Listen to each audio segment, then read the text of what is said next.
Everyone, welcome to my YouTube channel. Apple scab रोग एक serious disease है जो थ्रू आउट द वर्ल्ड पाया जाता है।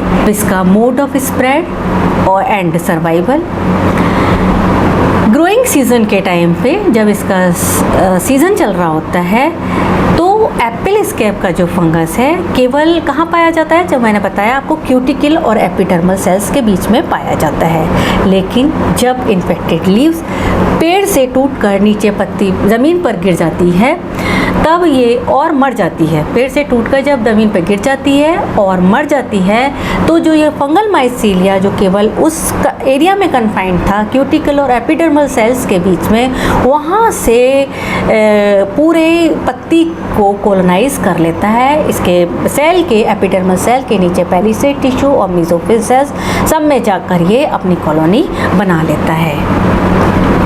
ये पैथोजन जनरली इमेच्योर सीडोथीसिया के रूप में गिरी हुई पत्तियों पर ओवरविंटर करता है, लेकिन जब माइल्डर क्लाइमेट्स होता है तो ये फंगस इन्फेक्टेड बर्ड्स में भी ओवरविंटर करता है, लेकिन तब ये कोनिडिया प्रोड्यूस करता है जो कि प्राइमरी इनोकुलम को बनाता है। लीफ डेब्रिस में लीफ के गिरने के 1 महीने बाद सीडोथीसियल इनिशियल्स बन जाते हैं और डोरमेंसी पीरियड में प्रवेश कर जाते हैं। सीडोथीसिया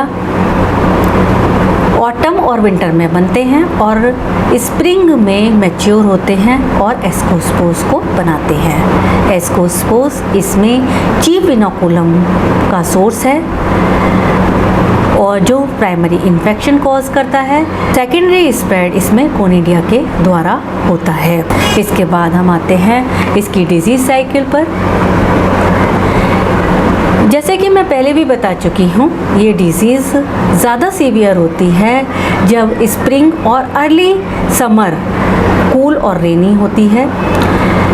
ये डिज़ीज़ इनफ्रीक्वेंट हो जाती है और लगभग एब्सेंट हो जाती है जब ड्राई और हॉट समर वेदर होता है। जब सीडोथीसिया, जैसे आपको मैंने अभी बताया, ये डिज़ीज़ फॉलिन लीव्स में सीडोथीसिया के रूप में सरवाइव करती है। और अब जब रेनी कूल वेदर आता है यानी कि स्प्रिंग आता है तब ये सीडोथीसिया वेट हो जाता है, थॉरोली वेट होता है और पानी को अच्छे से एब्जॉर्ब करने के बाद ये स्वेल कर जाता है और इसके बाद इसके अंदर उपस्थित एसाई एक्सपेंड करते हैं, विस्तार करते हैं। कहाँ से? वो इस पर जो ओपनिंग होती है ऑस्टियोल, जिसको कि हम ऑस्टियोल कहते हैं, वहाँ से ये विस्तार करता है और ये एस्कस बाहर आता है। अब एस्कस से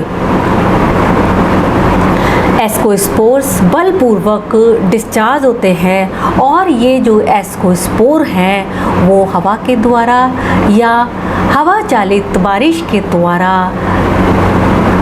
प्लांट पर ले जाए जाते हैं, लीव्स पर और फ्रूट्स पर ले जाए जाते हैं। ये वहाँ पर इन्फेक्शन कॉज करता है।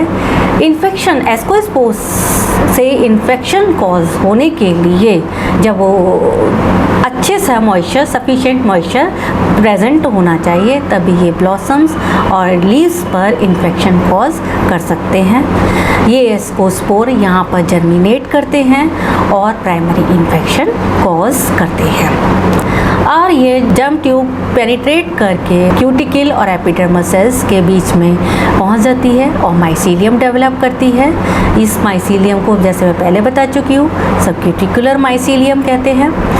अब ये इस पे लीव्स पर इन्फेक्शन कॉज कर देती है, लीफ पर भी और फ्रूट्स पर भी इन्फेक्शन कॉज कर देती है। जब ये लीजन्स बन जाते हैं फ्रूट पर या लीफ पर तो 9 से 30 दिन के बाद इसमें एसेक्सुअल कोनिडिया बनते हैं। ये एसेक्सुअल कोनिडिया इसकी एसेक्सुअल लाइफ साइकिल को चलाते हैं और ये एसेक्सुअल कोनिडिया यहाँ से डिस्पर्स होते हैं हेल्दी लीव्स पर और डेवलपिंग फ्रूट्स पर। वहाँ पर ये अपना सेकेंडरी इन्फेक्शन कॉज करते हैं और इस तरह से ये एसेक्सुअल लाइफ साइकिल कंटिन्यूएशन में चलती रहती है जब तक कि मौसम इसके अनुकूल रहता है। जब ज़्यादा कंडीशंस कूलर हो जाती हैं, ठंडा वेदर हो जाता है या मोर रेजिस्टेंट कल्टीवर्स होते हैं तो लीजन्स का एक्सपेंशन स्लो हो जाता है, छोटे लीजन बनते हैं, जिसकी वजह से सेकेंडरी साइकिल्स की संख्या कम हो जाती है। इन्फेक्शन जो कोनिडिया और एस्कोस्पोर्स के द्वारा होता है वो जो है मॉइस्चर और टेम्परेचर पे बहुत ज़्यादा डिपेंड करता है। अगर मॉइस्चर लीफ पर और फ्रूट पर नहीं होगा तो ये इन्फेक्शन आगे नहीं फैल सकेगा। ये बहुत ज़्यादा मॉइस्चर इसके लिए चाहिए। एक्चुअली वेट लीफ चाहिए, वेट फ्रूट चाहिए। अब जब ये इन्फेक्शन के बाद लीफ में जब इन्फेक्शन हो जाता है, ये लीफ जो है गिर जाती हैं, पेड़ों से नीचे ज़मीन पर गिर जाती हैं। अब यहाँ पर इसकी सेक्सुअल लाइफ साइकिल शुरू होती है।